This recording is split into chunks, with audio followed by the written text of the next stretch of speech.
So if you want to know how to duplicate your clips in your CapCut mobile device, it's very simple to do.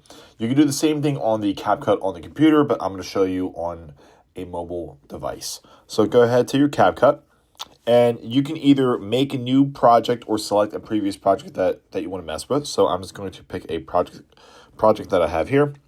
So let's say, for example, I have two different clips here. So I have two different ones I can choose from. We can go ahead and select the clip that we want to duplicate. And then we're going to trim off a small section of what we want to copy. So go ahead and choose a spot. Go hit split at the bottom left-hand corner. And then you can move it really wherever you want. It's up to you. And go ahead and hit split one more time.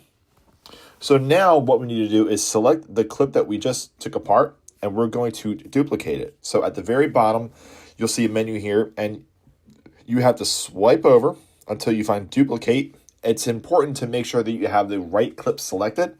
So go ahead and hit duplicate, and that clip's copy ends up being right next to the one that you just split. So we can go ahead and pick another part. I'll pick this clip here. We can go ahead and split, and then pick another spot here. Go ahead and hit split again. Make sure the correct video is selected, and we will go down and again go ahead and hit duplicate, and now you have multiple copies of the same clips. So if you were to scroll through, you see it is the same clip. And that's it. It's super simple and super easy to go ahead and duplicate clips in CapCut. And that's it.